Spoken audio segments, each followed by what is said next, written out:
Muri Zimbabwe pakaipa. Muma streets e social media azvina kumira mushe. Mawan asumuka kunana papa uko.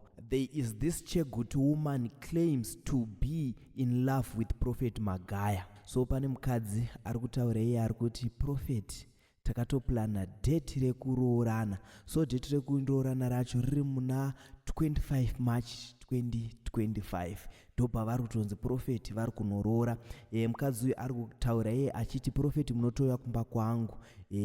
Hama dzangu dzinotozviziva, even mwana wangu anotozviziva kuti tinodanana uye ndinotombokusenderai muviri wangu ndisina kupfeka. But guys, without wasting much of your time, regai muzvionere muzvinzwirewo mega mumiriro wakaita nyaya yacho. Mozotudzo zvamunenge masangana nazvo mucomment section kuti munopaono sei pamusoro penyaya iyi. Ipapo awiripo Magadieni. Taurise Magadieni. Magadiko. Ndinofara ukadi kumba kwenyu. Kumba kuri right. Munoudza vanhu kuti ndiri murume wenyu kaini. Prophet ndokumbirawo kutaurawo chokwadi. Prophet mune namba dzangu. Tinotaura nyaya. Motaura nani? Ndinotaura neni. Neni.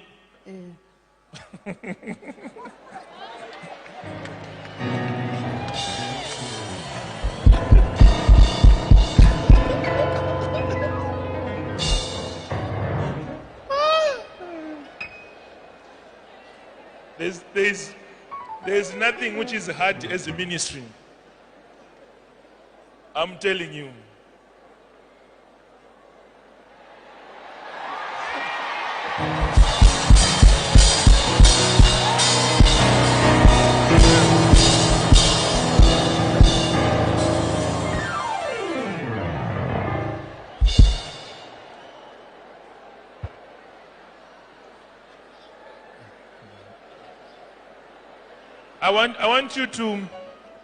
I want you to see what I face every day in ministry. This is what I face every day in ministry.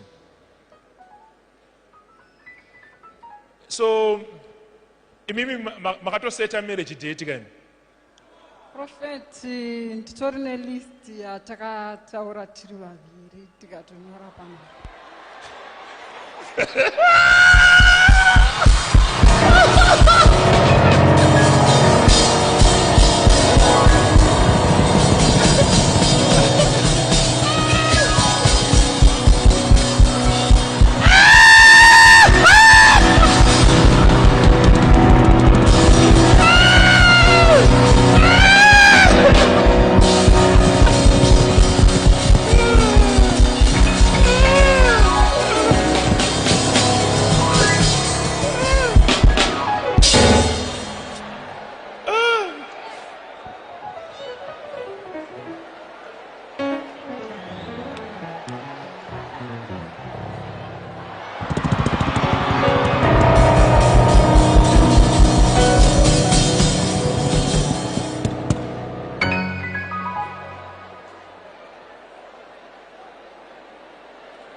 All right.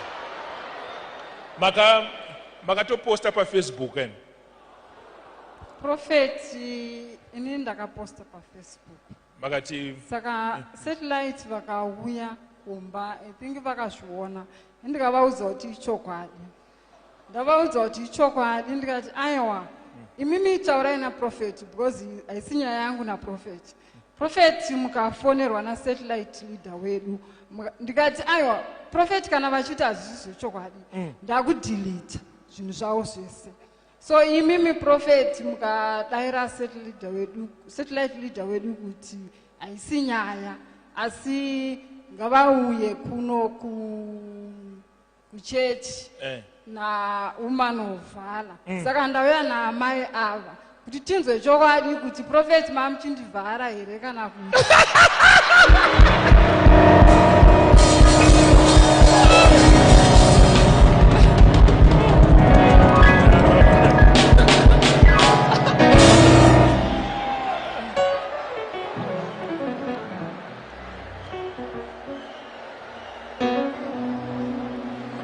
All right. Imimi magambo sanga nini 1 3 tests 3 2 jet. Kanti yango tela pa phone pamukutara. Prophet dine number dzenyu 0780247537. Ndo number dzangu idzi. Ndo dzandutaura nadzo kwamuri nedzimwe dzinopera na 535. Ndo number dzangu. Ndidzo dziri 2. Ene ndinotombokusenderai futi muiri wangu.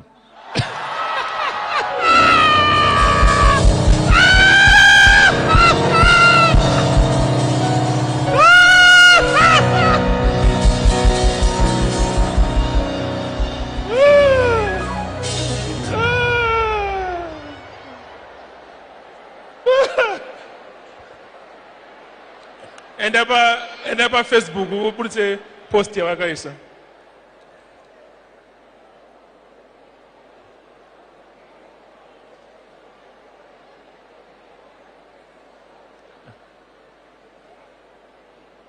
So vakachinja zita remwana wavo akunzi Walter Magaya.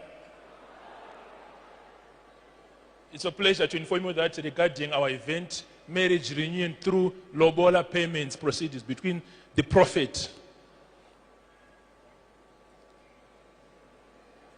Ndavunza mvunzo wamusawapindura. Ndati makambotaurawo nini here fair. Pasiri pa phone pamukutaura. Prophet, handiti munouya kumba kwangu kana mwana wangu anokuziva ivo.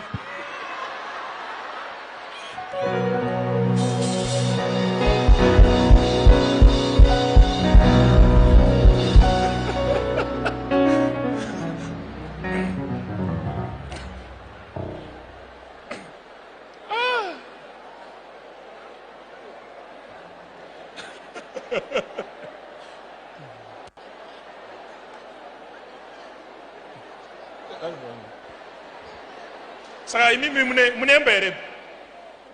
Munemba? Ndine dzimba 3. Dzimba 3? Ziri kuchekutu? Chekutu ndine 1, Benue Bulawayo neimwe Marara. Makambira makaroorwa here? Handina kumbobvira ndaita murume kumba kwedu havatozive munhu kunze kwenyini.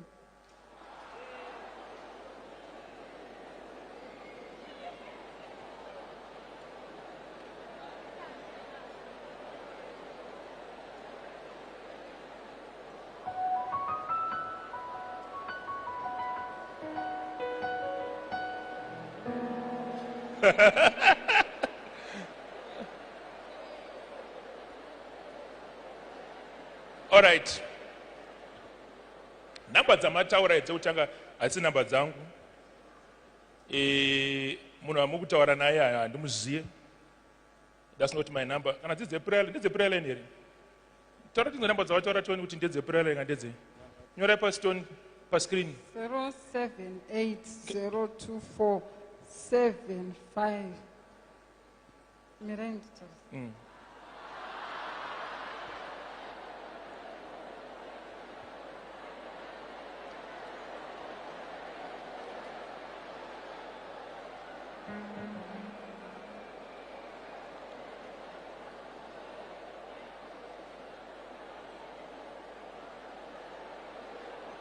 Siyamango, put a WhatsApp ashton.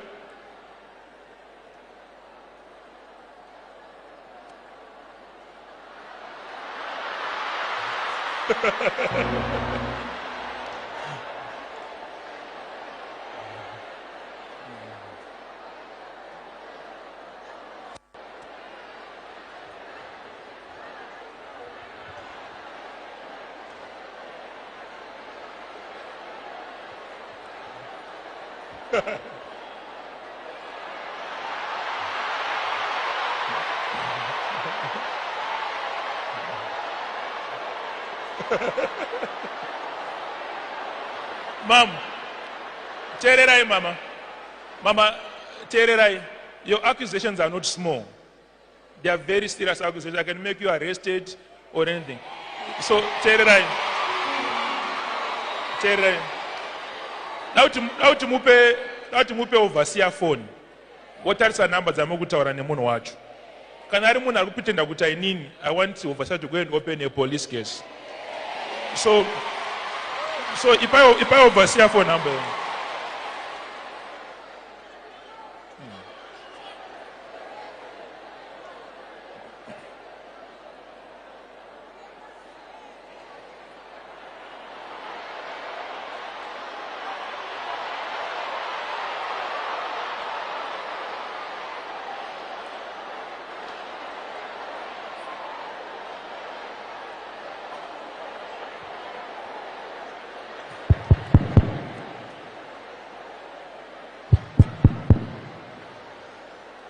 Overseer, ndipo picture ye mwana muskana but mwana mudiki manja azizoite.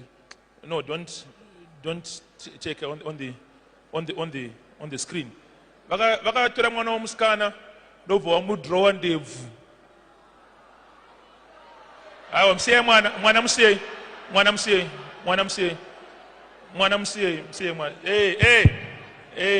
Msaite ashana kukudzewo latest achakudze futi nyaya. Achakudze.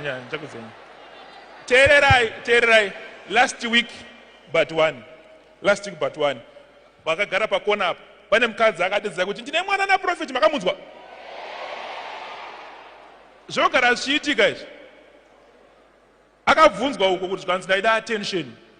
Ndakanzi kumasowe ukaenda kuchurch ukatidza kuti ndine mwana naprofit anobva kubatsira. So this is common. This is not new. Mother, mune church yenyu kaimi? Mune sowe, mune chi? Andite church. Aiwash.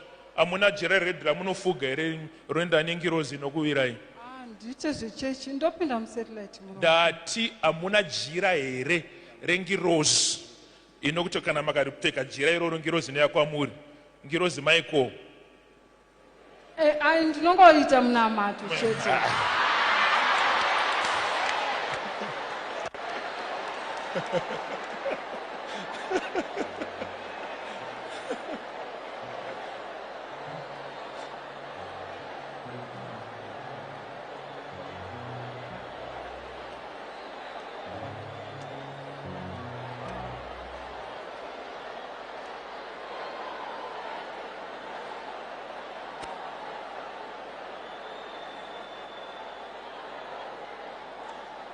Hey.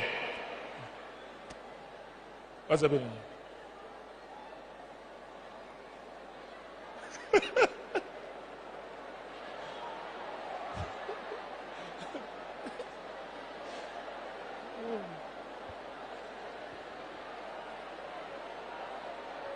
Calm down.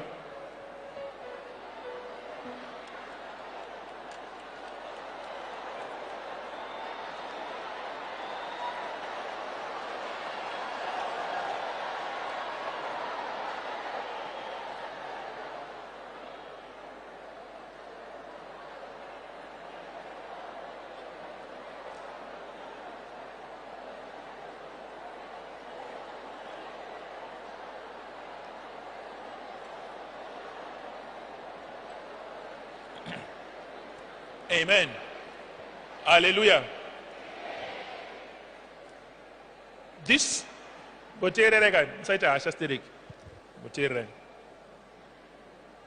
a certain woman went to one of our properties in Mount Pleasant. Asukanonoka. I'm here to see my husband. Nova nopa get waramza kupinda. Nova enda ku police. Your wife wants to see you. My wife wants to see me at the police. And I find mama gani katuko answer ziyain. Vana nyora dossier kadai. A very big dossier. Paka throws my pictures. Ganzai wa asiri. But I forgot Indiana's Magaya watch. This always happens. This always happens. Umakarohwa pagedha apa ataura kuti ndiri mudzimai wacho tine vana tese. Paakabvunzwana namaswera kuti mwana wanyana makore mangani, I was still 31, manzi mwana wedu ane 35 years. Aitowo muhombe kwa ndiri mwana wacho.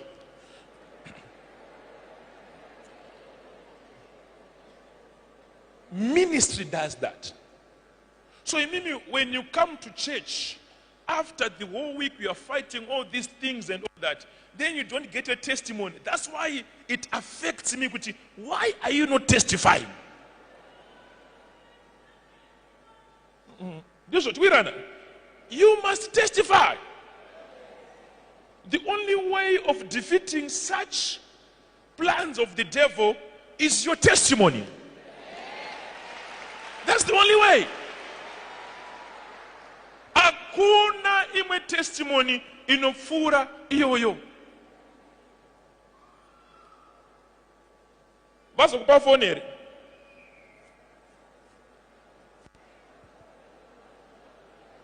Siya, ndingade kuti ndione namba dzemuna kutaura naye tizoti ndiani. Maybe kune munhu akutaura naye vachita kunge inini vachi handizivi wangu.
Chigo.